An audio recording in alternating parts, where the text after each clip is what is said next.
Hello, this is Aaron Ensley, and I am an economics instructor here at Jackson College. I'm actually the only full-time economics instructor, or they call me the lead faculty, here at JC. You're likely seeing this video because you are enrolled in either micro or macroeconomics. But we do not do sequencing here at Jackson College, meaning you can take either micro or macro first. It doesn't make a difference, whatever one you choose.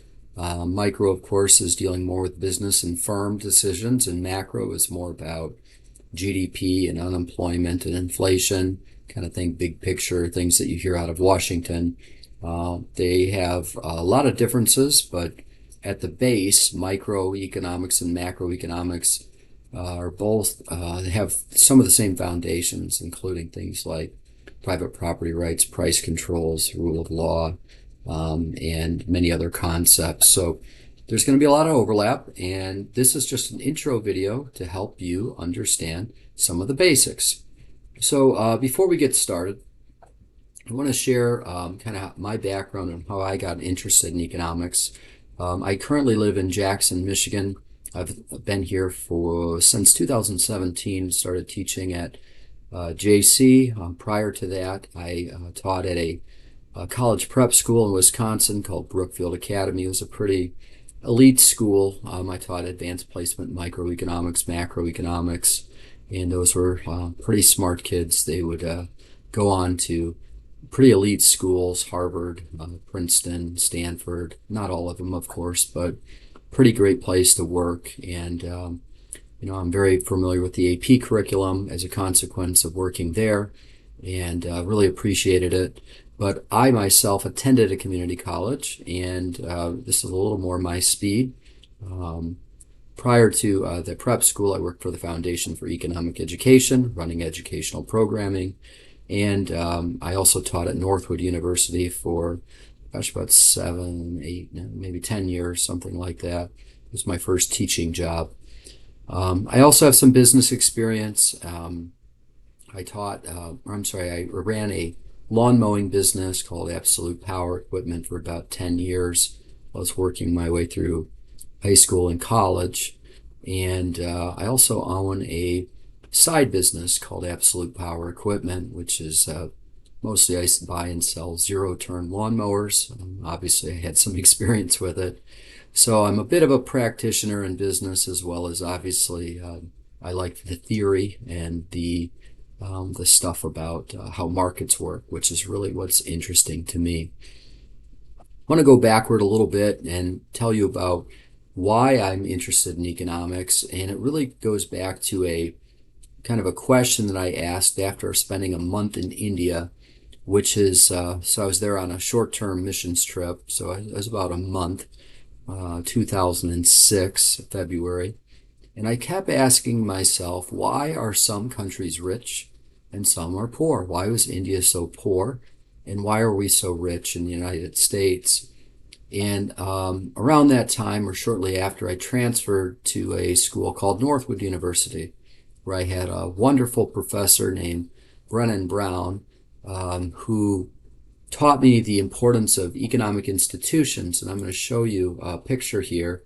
These economic institutions are things like private property rights, rule of law, efficient regulation, sound currency, and flexible prices, things like that. And I didn't really have a good appreciation. Free trade is another important one. I didn't really have an appreciation for what we now call economic freedom or sound economic institutions. So you could think of these things as the soil or the base in which the economy can grow, where businesses can flourish. So if you look over at the heat map that I have, you look at all the different countries, and they're all ranked by property rights and all these different factors. And this one is from the Heritage Foundation, which is sort of a conservative think tank. There's others that are similar, but I happen to like their website the best because it's the most colorful and easy to see. If I clear everything, I'm going to click on just India. One of the things you'll notice right away is their property rights are very bad, 49 out of 100. Government integrity, very poor. And mostly what that means, and there's other factors I could talk about, but mostly what that means is if you try to start a business there, your property is not secure. You might not be able to get title. Um, I know, for example, cars are stolen all the time, and there's not much you can do about it. People will sleep in their cars to keep them from being stolen.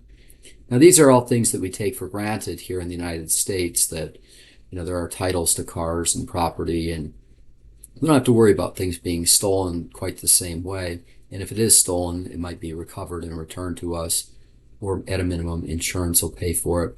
In India, insurance is very, very expensive for that reason because sound property rights are not secured.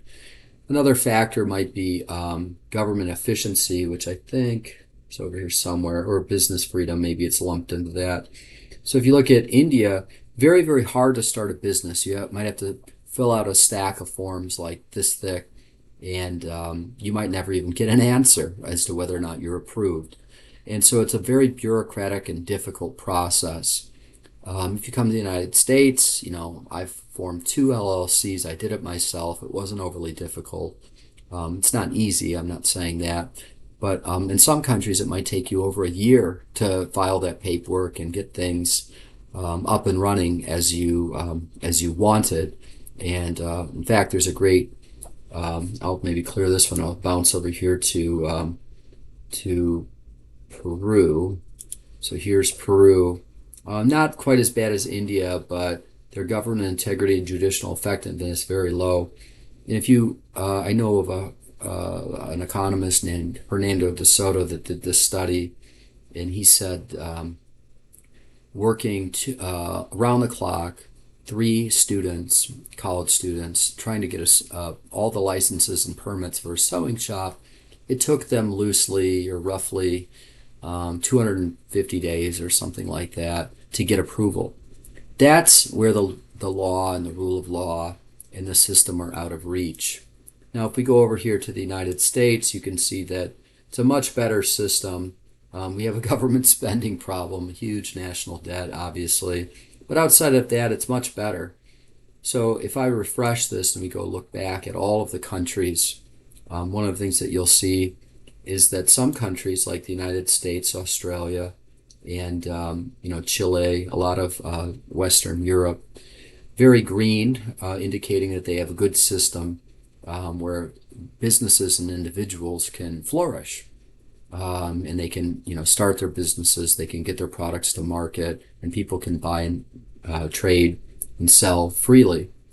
If you go to other places, let's take China, here's Sudan, Egypt, Ethiopia, there's all these different countries in most of the Middle East, very problematic here.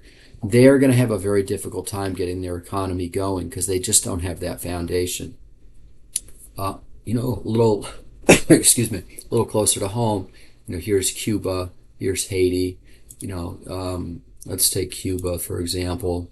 If you wanted to start a business in Cuba, good luck. 24 out of 100, basically in every category, just very, very bad. And, you could go to some other examples. Here's South Korea. We can compare South Korea. Overall score of about 73. We could look at North Korea. And North Korea, obviously, 2.9, that's a great score. So you say, well, these are the same people in North and South Korea. They were split in half, back after the Korean War. And as a result, they were put under 2 economic systems. And in the North Korea, they basically have poverty and starvation and very, very dire situation. Where South Korea is a pretty nice place. And it all came down to the system. Same people, same culture, put under 2 different systems. So, after spending some time, at Northwood University, what I learned, and by the way, prior to going to Northwood, I had already taken 2 economics courses. And if this makes you feel any better or worse, I got a C+ in my first economics class, and I really didn't like it. It was all graphing and modeling, and it was very abstract. I didn't quite see the point. But when I went to Northwood, I suddenly started seeing that, wow, this is really important. that the economic system in a country really determines how prosperous the nation becomes and how how empowered and how well off the people can be. And there's a lot more to that. It could be also includes things like a better environment, longer life expectancy, better protected civil rights. And oddly enough, it has almost nothing to do with democracy. Um, Up until about, I don't know what year it was exactly, but let's say it was 2017, 2018, Hong Kong was actually a non-democratic, they were kind of I guess you could call them a colony of, they used to be a colony of Britain, but then they became a colony of, or a part of China. And they didn't mess with them, and they remained one of the most prosperous places in the world, very densely populated, no natural resources, and no democracy. They had a very simple system of government, 15% flat tax, no social services like, Social Security Administration, no national health care, none of that. And, they had more Rolls Royces and yachts and all kinds of great things in that country, all because of the system. Now, of course, the Chinese government has interfered with that system quite a bit in, let's say, the last 10 years, and things have changed. But Hong Kong was actually the freest nation or city-state in the world for a very long time. All right, so why am I telling you all this? Well, I was very fascinated by this. I thought, wow, that's how you can help people in India. We got to change their system. Now, of course, I can't do that. But I became very fascinated by economics and realizing that the reason that some people are rich and some people are poor around the world generally had more to do with economic systems, because there's this correlation. Generally, all these green countries that you see are much wealthier than, say, the red. And there's a bunch of data that I can show you at another point that demonstrates this, and there's some documentation and canvas on it. So it's a fascinating thing that the economic freedom actually leads to overall prosperity and wealth. And it's not just money, it's the ability to get good health care, good education, things like that. But a lot of the things that I had thought about economics was wrong. And it wasn't until I started learning about economic systems that I appreciated the importance of economics in kind of harnessing and empowering people to flourish and harnessing their creativity. Oh, and that's another thing, that free countries, more music, more movies, more creativity, more innovation comes out of the free countries, not the countries where the government tells them what to do. So, or where it restricts them. If you think of entrepreneurs that come to the United States, a lot of them come from places like China, India, and really all over the world. And they succeed here, but they can't succeed in their home country because there's too many restrictions. So anyway, that's a little bit of my background. I want to start by kind of shift gears and go into this course. I want to start by basically acknowledging this is a very difficult course. This is a 7-week, well, if you are in a 7-week online course, 7-week online courses are very difficult. They're essentially double speed. You could argue about these numbers, but in a traditional 15-week course, you'd go to lecture 3 hours a week, and then the rule of thumb was that you study 3 to 4 hours for every hour you're in lecture. So let's call it 10 hours of studying a week plus the 3 hours of lecture. So that's a lot of studying. But now this is a double speed course without lecture. That's a lot of work. A lot of students walk into this course thinking it's easier because it's online, and it's faster, and it's easier because it's shorter. It's not. It's an accelerated course. So I want to warn you up front, be prepared to work in this class. This class is not particularly hard. It's not any more difficult than any other econ class, but it's also not dumbed down. It is a real economics course, actually slightly lower or less in difficulty than what I taught in high school when I taught AP. I actually had to cut some material out to make it all fit. So it's doable. And, when I taught AP, I had a couple of students I had one that tied for the highest score in the country, got a 90 out of 90 on her AP exam. Only 75 kids in the country did that. And I was pretty blown away that, I could be the teacher that helped her get there. So, I know the content, I know it's difficult, but it's doable. A lot of my students got 5s and 4s on their AP exams. In fact, most of them got a 5 or a 4. Um, but this is not an AP course, so there's stuff that I can manipulate and change. And I can focus more on the basics. I think about, football. The basics of football are something like, you got to be able to run, block, kick, catch, tackle, stuff like that. You can get really fancy with things like trick plays and, Hail Marys and strategy and all that. But when it comes down to it, football's about those basics. That's really my kind of my heart for teaching. It's not for you to understand, how to calculate the elasticity of strawberries or something like that, and understand cost curves and product curves. Although we're going to do some of that, and it's important. But at the end of the day, I want you to understand prices and how markets work and the importance of private property and free trade, and how trade is a win-win, and how there's an important component to the economy that we don't think about, which is the soundness of our money and inflation. So there's so many things that are really basic that we are going to cover that I really want to drive those home more than some of those technical or modeling details. A lot of what modern economics courses are really math courses, and I don't really buy that. So we're going to do plenty of math, but math is kind of like an analogy or a map to understand the real world in economics. The graphs are supposed to depict things that are actually happening. They're not the real economy. They're just models. And I've heard it said that all models are wrong, but they're still useful. So we're going to use those models, but let's not lose sight of economics is about human beings and how they get the things that they want. This is a social science. So that's what we're going to be doing. We're studying the actions of human beings and how economic systems in particular govern their behavior, which is consistent with our general education outcome number 5 in Jackson College, general education outcomes. Okay, so I want to make clear, and I already did, that you should probably spend at least 9 or 12 hours a week on this course. There's a lot of videos. There's a lot of supplements that'll help you, but you're going to have to put in the time.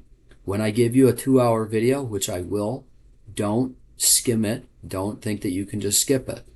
It'll be on your exam, and we'll talk about that in a moment. But if you skip it, you're not going to get those questions right. And a lot of people do. They try to bypass the learning process, and they think they're doing themselves a favor. They're not. So just know in advance you're going to have to put in the time. And the time to drop this course, if you can't put in the time, is now, before you can't, right before the census date, which is always, I think, the 8th day of the course. Okay, so we talked about the time on task expectation.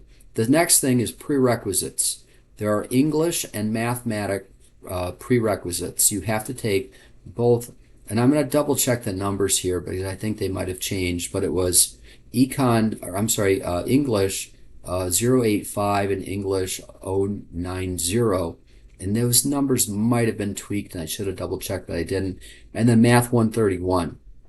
These are prerequisite courses for a reason, because if you're not prepared to do math, writing, and reading, you're not going to succeed in this course. There's a lot of writing.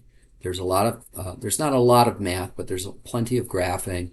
And if you're not ready to do that, then you're not in a good position to succeed. Excuse me.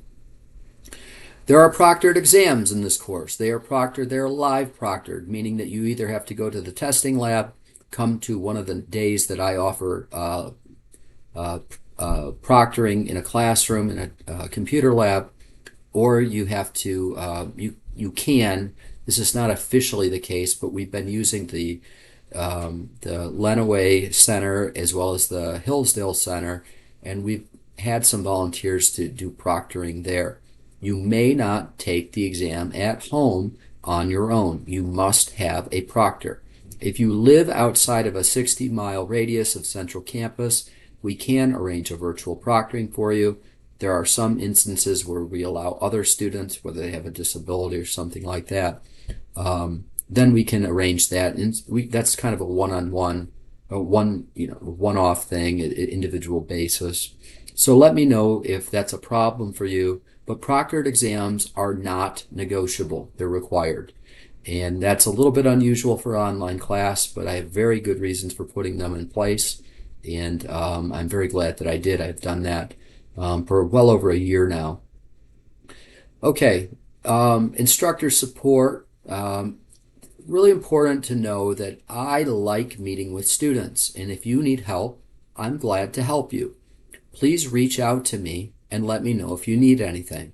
I will be glad to meet with you via MS Teams or in my office on campus, depending on my schedule and office hours. Happy to help. I'll walk you through whatever it is that you need. I'm also going to probably offer some sort of a time where I'm just going to be sitting in a classroom on campus, and I'll probably be working on grading or something, and you can just jump in there, and if you have any questions, I can go through anything, or we could even study the material in a different way. I mean, I'm very open, so let me know if there's anything I can do to help you. I like to really stress this for students. You pay my salary and I work for you, so if you need something, let me know. I also want to point out that I have for the discussion boards, which I can talk about shortly. All of the discussions are pretty interesting topics. They're usually once a week, and the topics might include something like Week 1, 7 principles. It could be a topic like Henry Ford and the auto industry and how that relates to economics.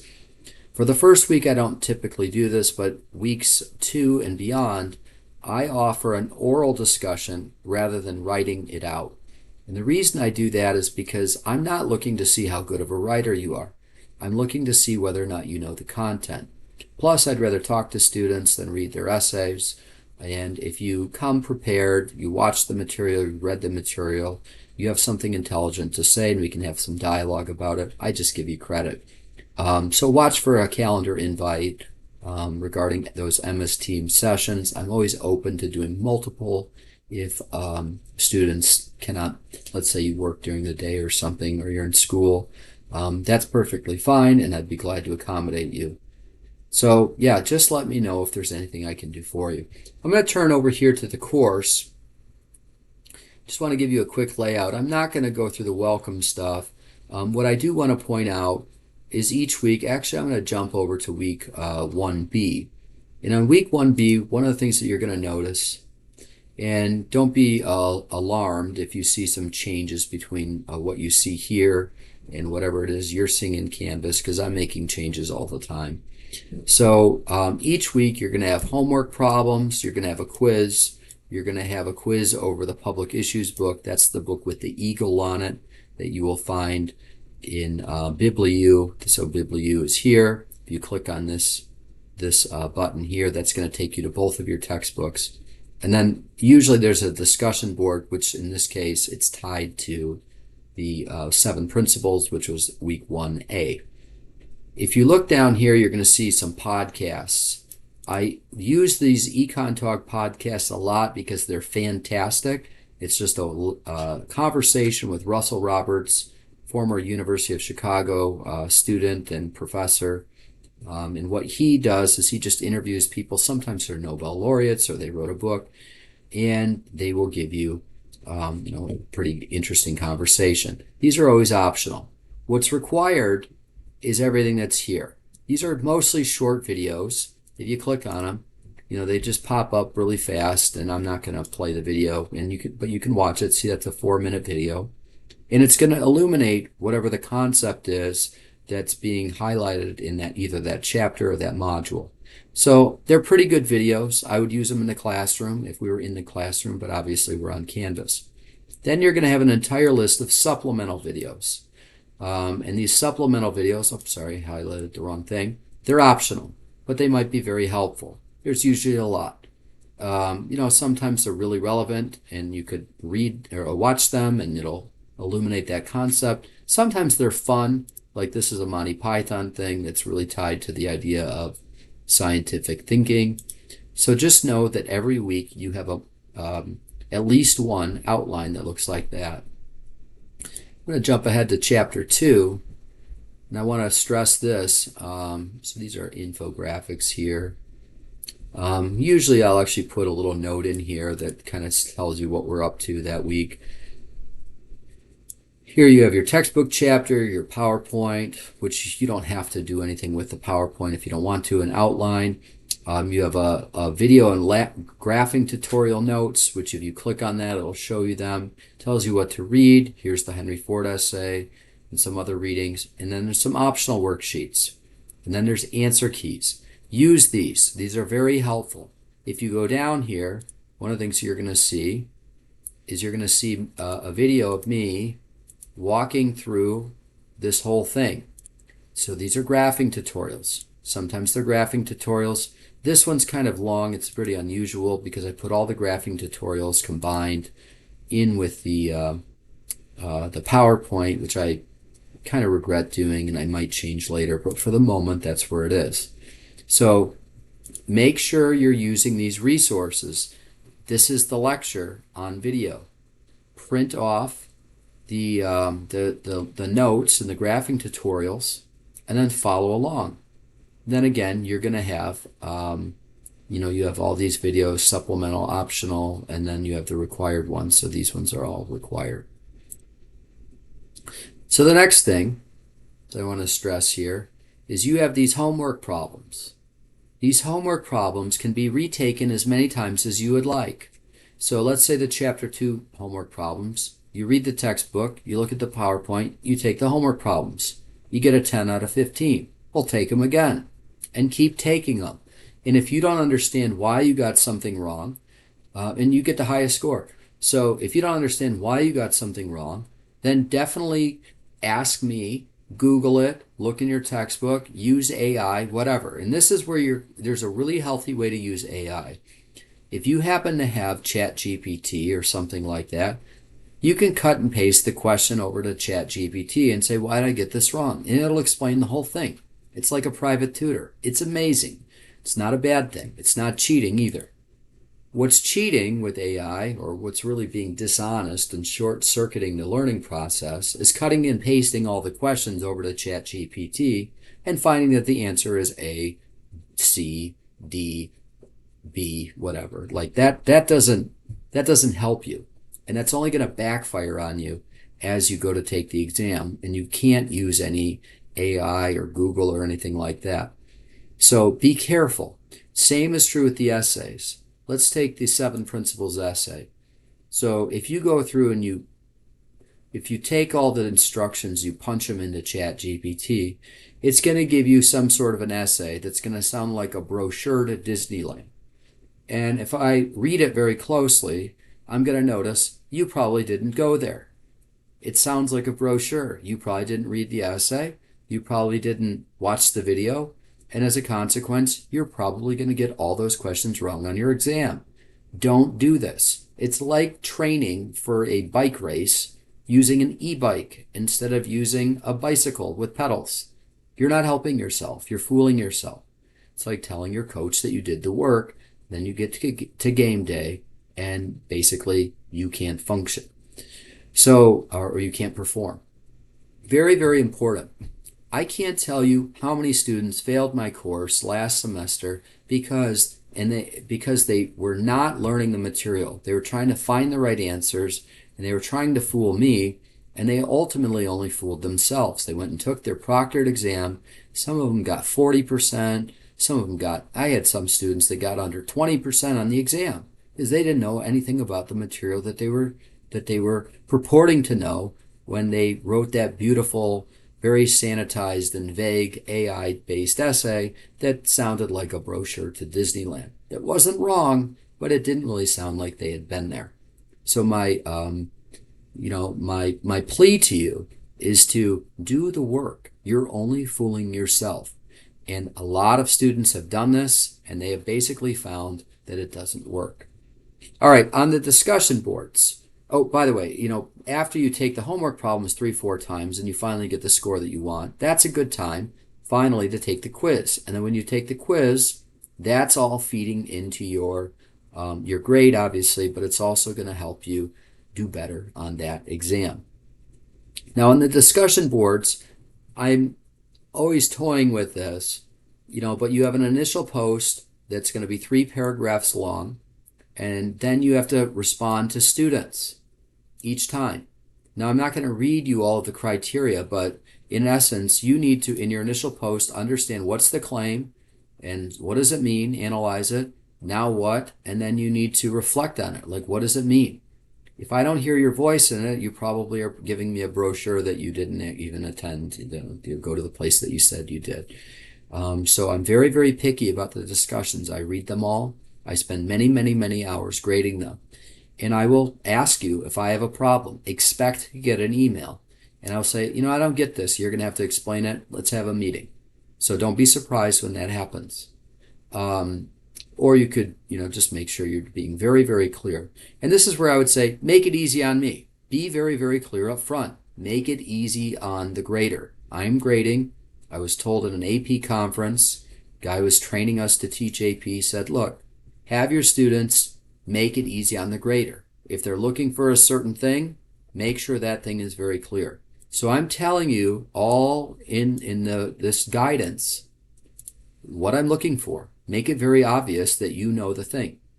All right, so here's something important. Do not simply summarize the assigned materials in your post. I already know what the material says. Your role is to demonstrate comprehension of the claims, apply the concepts, and use the economic way of thinking. For the student response, I say clearly state your selected role in your response. That's challenger, extender, clarifier, skeptic. The focus must be on substance and adding value to the discussion, rather than praise or critiques of non-content related items. I don't want to hear, oh, great job, Bob. That sounds great. And then you repeat what they said. That's fluff.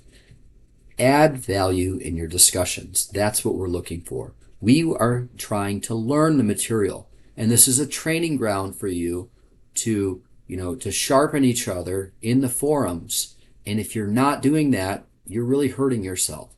So I'd really want to encourage you to do that. Okay, let's see. I think that's pretty good. So make sure you read the syllabus, take the syllabus quiz. Let me know if you have any questions. I'm always glad to help. Take this course seriously. I realize that in a lot of online courses, you can get away with a lot of things. You can't in this one. And I'm not here to catch you, but you're definitely not going to pass if you're using AI to get, and again, you can use it in a healthy way as a tool, and it's a good thing. But you can also use it as a crutch. You can use it as something that actually impedes your learning, and as a consequence, it short circuits the process, and now you don't know the materials when you go to game day on the exam. It's 50% of your grade, the exams are. So it's very, very hard to pass the class, even if you have a really, really good grade in all the other assignments, because maybe you used AI to write your essays, hopefully you don't, and then you fooled me, but then you get to the exam, and you get 20% on the exam. That's tough, but that tells me something. Somebody wasn't really being honest with themselves about what they know. All right, let's maybe call it there. I will be glad to talk to you via email or meeting. Just reach out to me and let me know if there's anything I can do. If you have not taken the prerequisites, please make sure that you talk to your navigator before continuing on. Basically, they're required and you've been warned. And if you're moving forward without taking the prerequisites, that's going to be a problem. Maybe I'll show you one last thing before I let you go. This is the content that you're not going to be able to see yet in the course. When the exam comes, now this is not your dates and this is not the correct details, but I just want to show you that if you click on the exam details, all of the details are here about proctoring and all the details, whether or not you can take notes and stuff like that, what materials on it. So it's going to be very, very important that you read the emails that I send you. that you look at the instructions. I could not tell you how many students don't read the instructions. I'm not sure how you're going to succeed if you don't read the instructions. So please be very careful and diligent in this course, but know also that I'm on your team and I'm here to help you, and I really want you to succeed. But I don't want you to have any illusions about this being, it's not an easy class, and it requires a lot of work. And I've seen many students frustrated. I've seen people cry, and I don't take pleasure in it. But I've also seen many, many students that go on to take economics at a higher level. And I've had multiple students getting PhDs in economics because they learned to love it, because it's a wonderful subject, very important for your life as well. But the goal is to make sure that we do a good job, and that we actually learn the content. All right. Well, I think that's enough for me. Have a great day, and I will see you in the forums and in the class.